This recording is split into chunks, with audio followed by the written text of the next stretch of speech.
primary goal is to not go here, okay? Is that wrong? Absolutely not, okay? Especially in the gi, when people are pushing us back, you know. We will have things like spider guard, collar sleeve, lasso guard, okay? We'll talk about that more next week, okay? We're gonna start off by talking about short and long ranges. So if you did the basics class, you already did this. You guys notice Brandon's stance is staggered. Eventually he is gonna have to stagger his stance to come forwards, okay? Unless he keeps his feet in a straight line and he starts waddling, like, very unlikely, and he's probably gonna get swept pretty fast like that, okay? So you guys see his left foot's forward. We're always gonna go crisscross the lead leg, okay? So that's always gonna be left to left, right to right, okay? So as soon as he puts that foot forward, I put my left hand on the ground, my left foot's out, and as he's coming forward, I'm gonna use my left foot as a post, okay? And then from here, I'm gonna use my right foot to scoop back, and then recenter, okay? Recenter. Once you guys go slow, you get comfortable, you get the details right, okay? You can tell your partner to start switching legs too.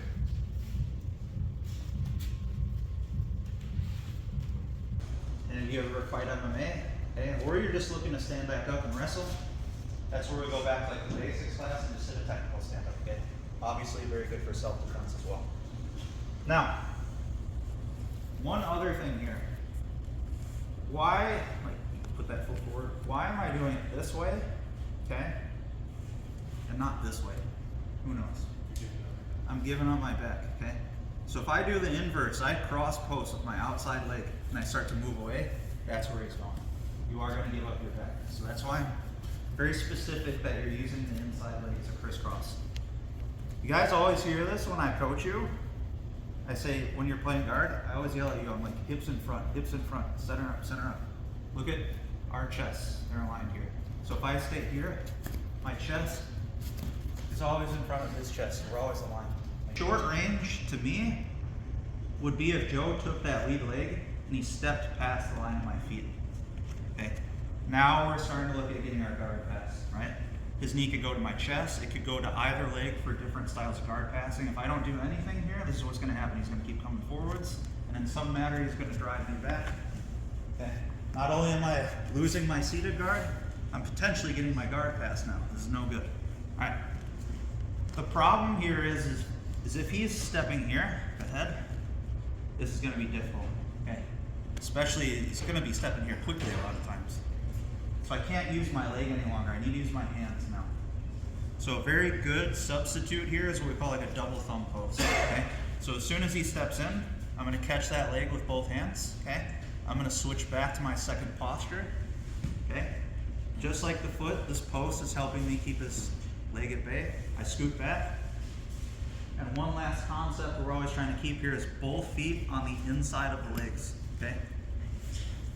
So the foot comes back to the middle. In the same way that I have both hands on the inside of the arms, if I'm playing a seated guard, it's a very good idea to keep both feet on the inside of the legs, okay?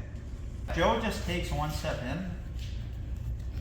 Yeah, I can just do simple things like that. You should do that. That's a good idea, okay?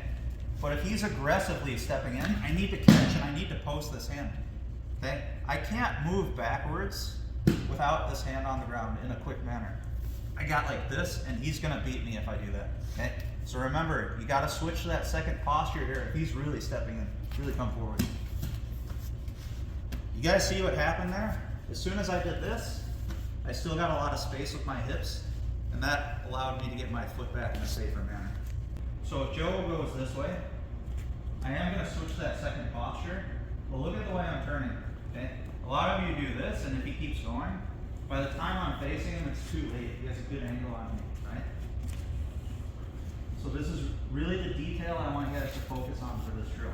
When he goes to the side, your chest, again, should be following his chest, okay? Keep going. Make sense? So that way I can stay facing him. I'm never giving him that good angle for a strong, like, pass attempt, right? So, put the whole drill together here. He's gonna go to the side, I'm gonna pose, my chest is facing him, and when I'm ready, again, I'm gonna bring both feet back to the middle, okay? I don't care if he's far away, I'm still gonna try to align my feet with that center space, okay? One more time. Okay, and if you guys feel good with this, you can have your partner go the other way.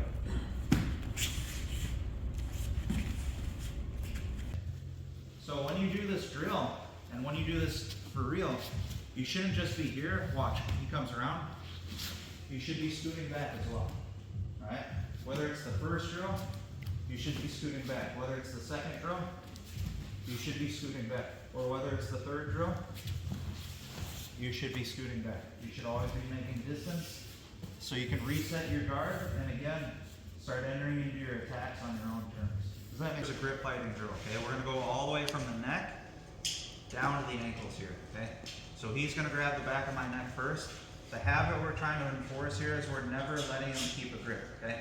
So as soon as he makes a grip, okay, neck, I'll push the wrist, pull my head out, okay? He posts on my shoulders, okay? This is a bad one too, okay? Neck, a lot of upper body submissions here. A lot of times he's looking to push me flat or step in. So from here you can go both hands.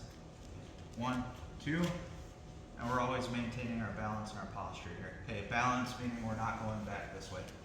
3, he grabs my knees, okay? Common Toreando passes, same thing. Very similar to the shoulders, okay? Now if he grabs my ankles, that's another big one. We're gonna expand on this in a second, okay? We're grabbing the wrists, and we're always stripping the grips, okay?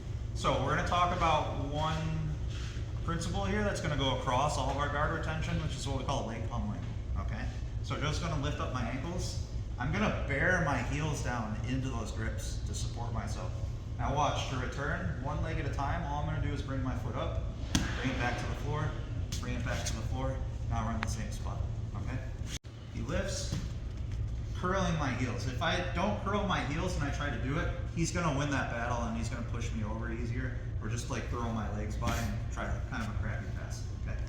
So here, 1, 2, and then return. So the situation this time is that he's grabbing my pants, okay? Again, if he decides to just stay here and stand in front of you, grip breaks could be feasible, but a lot of times once people make these grips, they're already starting to pass, right? So a lot of times it's gonna be conducive with a Toreando. So he starts to run around. As he runs around, I post the hand that's away from him and I stretch this arm, okay? Because this is the shoulder that's gonna drop in a Toreando pass in the gi. If I do the opposite, I'm not stopping that shoulder. Go ahead, drop it. Yes.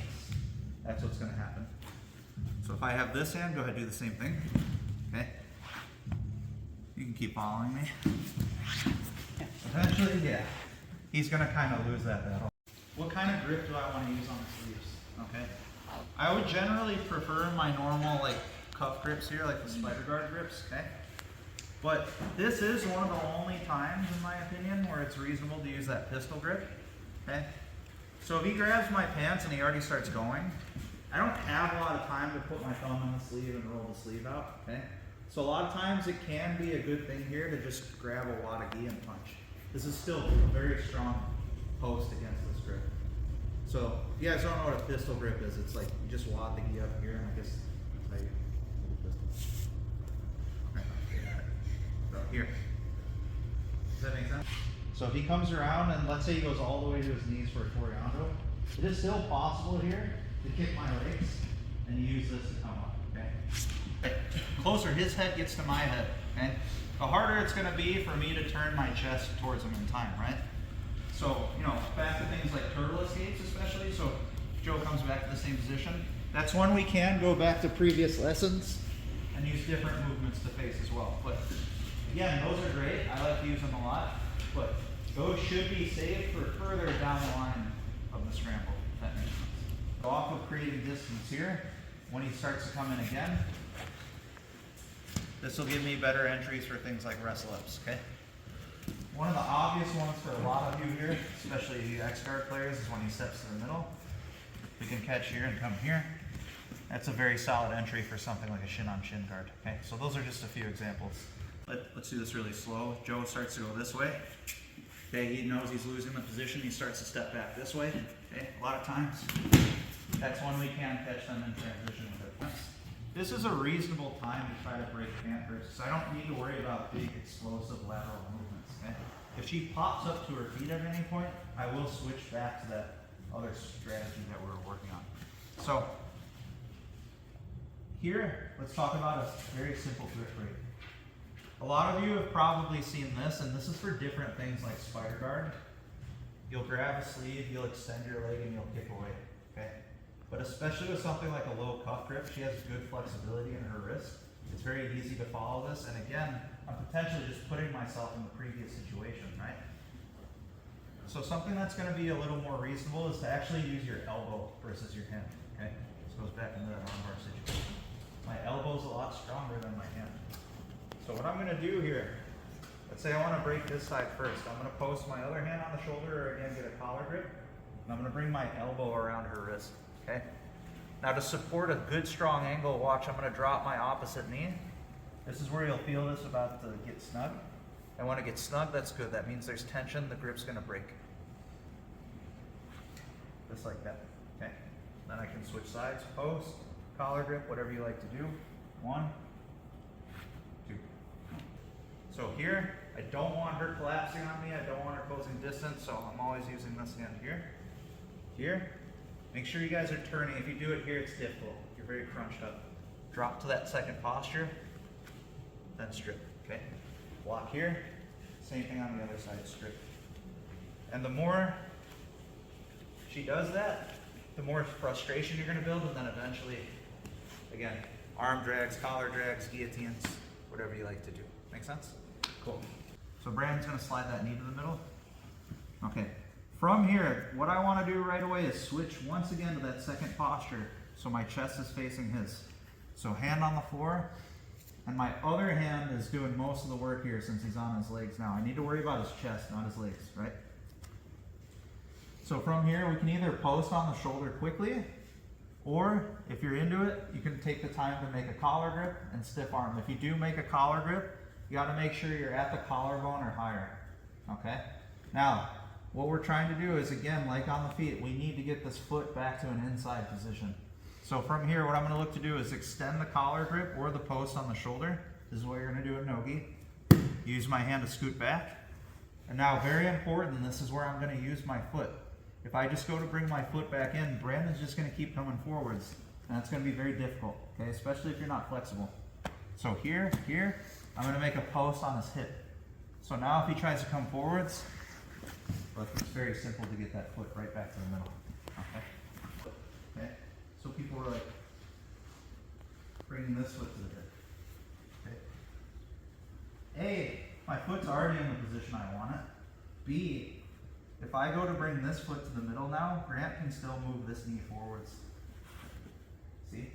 However, this isn't terrible, because if he does that, and we're in a situation where we do want to go to a different guard, it's very good for going to closed guard, okay? But again, if I'm in closed guard, I'm on my back, okay? Not wrong, just really kind of trailing away from the goal of this week. So to kind of contrast that, if we're doing what we do now, my goal is to get this foot back. So gradually, I want it to drift to the knees, right? And again, this is the knee that's stopping me. So if I post here and Grant tries to come forwards, look, very easy. Sometimes you'll get your feet here, he'll take his knees and he'll just pinch your feet. And like, you can't pull your feet out, and it's like super annoying, okay? But you're not necessarily getting your guard passed right away, okay? Couple that with, and this is the bigger problem here, at any point, Joe can decide to, instead of put a knee in the middle, go for an underhook. Right. And if we keep letting this go, it can turn into things like side smashes. He could lock his hands for a body lock pass. Yeah, lots of bad stuff can happen here, okay? So if he's going for an underhook, you should just post first. You should just do what we just did, okay? That's early on, right? Now, a lot of times, you know, he closes the distance fast. If his hand's past my armpit already, this is probably not going to do much for you, okay? So now, we're going to start talking about frames, okay? So when this happens, I need to clear space here so he's not getting in on that underhook. So what I'm going to do is I'm going to take a hand on that side. I'm going to turn my pinky up, and I'm going to slide my forearm under his neck. Now, very important detail here. You need to put your wrist on the shoulder, not your hand. This does not equate to a strong, meaningful frame. And a lot of times here, especially if you do this from side control, you could get wrist locked, okay? So here, and then you need to fold your hand. This is a strong, resistant wrist, okay? Use this for collar ties, lots of different things. This generally is a weak wrist, okay? Think of the bullshit Americanas you used to practice. They always told you to do this, okay? It's meaningful, okay? Now, Joe will tell you the difference here. Once I start to engage my elbow up, that's very terrible pressure on his neck. He doesn't like that, okay? So here I'm gonna be kind of nice about it. Now, the goal at this point is to use this and the hand on the ground to start to not only free myself and escape the underhook, but if he is pinching his knees around my feet, to start bringing my feet out. And look, I'm gonna step on his hip again, and then recover my position. And then, okay? So, pinkies up, we're slicing around the neck like a guillotine. I want forearm contact with the neck. I want my wrist on the shoulder. I want this folded. And I want my elbow engaged. You see, as soon as I engage my elbow, his head starts turning. It's really bad pressure for him. Now from here, as I push, I can free my foot on the side I'm posting, put that on his hip, scoot away. Situations where he's able to get his elbows over my hips, and he's getting chest to chest here. Okay, guys, look, this is still front pressure. I could still use this in conjunction with my knees. We do this a lot in butterfly guard. I pull my knees in, and then I start to push. Yeah, sorry. And that'll help me recover as well. During half guard a little bit, if he gets a cross face underhook, again, a lot of times that's when you're using this frame again to make space to go to things like underhooks, okay, or hooks on the legs, right? So this guard retention, again, it's not like necessarily a solo subject or a solo skill. It's going to lead to a lot of different things like your escapes from bad positions as well. All right. Another threatening guard pass here, which is the side smash. Right. So if you don't know what a side smash is, he's going to overhook my leg. Okay. He's going to grab the other leg. He's going to fold my knees together. And he's going to cover my legs with his knees. And then eventually here he's going to do things like back step to side control, or even sometimes climb up all the way to mount. Yeah. All right. So, you guys notice as he's moving towards that passing position, he is in some regards going forwards, but in a lot of the ways when he's setting that up, he's going to the side, right? So I need a frame on the side. So instead of doing this time, I need something to stop this angle. So as Joe comes in and overhooks my leg, we're gonna go to the side frame here, this elbow frame, okay? Now, again, that same position, except here, instead of here, it's here, okay? So this is going to be primarily the function of my elbow and my forearm. You can grab the head, but that's really secondary to this, okay? Try to come forwards. Okay, and then from here, we can start to square up. Early stage, and like he's going to put a hand under your leg. Again, yeah, you should just push them away. But if he's very close to you, guess what? This is not very strong, okay? Look down and just duck your head out. Okay, go the other way too. Like this way. Yeah. This isn't gonna do anything against somebody good. Okay? That's why you need to use frames when they get really close to you. If he's far away, long distance post. Short distance frame. Just try to follow that and like you'll have success here with both. Okay? Let's talk about really late stage. Let's say he goes around my legs. He's back stepped off of a side smash, okay? Guys, it can still work here, just like that sleeve detail I showed you. So if you can get this here and find ways, start to wipe your elbow over your head, okay? Even if he chases to my back here, I have that frame between me and him. He's gonna change his level, he's gonna get his arms around my waist, he's gonna lock his hands, go ahead. And guys, really, if somebody does a body lock pass with their head off to one side or the other, it's not that bad, okay? Let's go back. Joe's really gonna mess my day up here if he puts his forehead right in the middle of my chest, okay? All right, okay, so this messes me up in a lot of ways. Like as long as his head's forwards, it's hard to grab things here. It's hard to make overhooks. Okay, I definitely can't chin strap him here. This is a very good body lock position. It's almost like a blast double on the ground, right? So if Joe just rolls this grip in and he drives his head forward, yep, he'll break me down here. It's no good.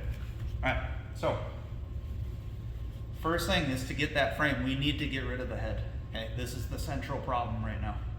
So we make that elbow frame. His head's in the middle, so you pick the side, right?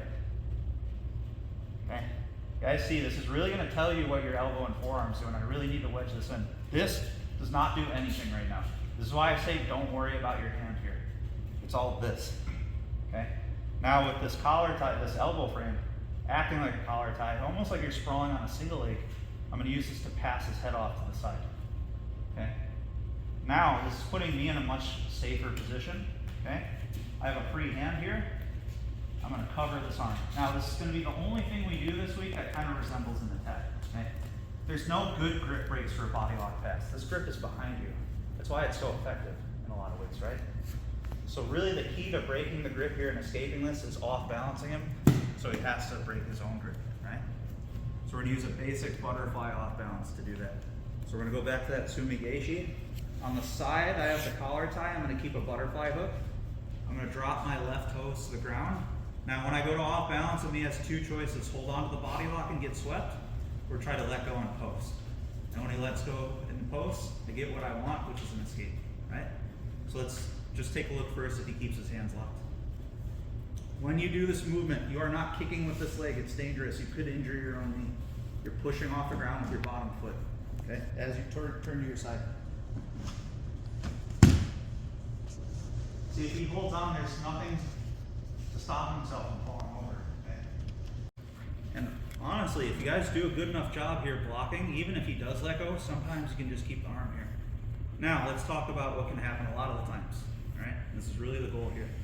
I want most of your reps to be like this when you guys practice it. As I go to turn him, Joe's gonna unlock his hands, he's gonna post, and look, we've just recovered our seated guard.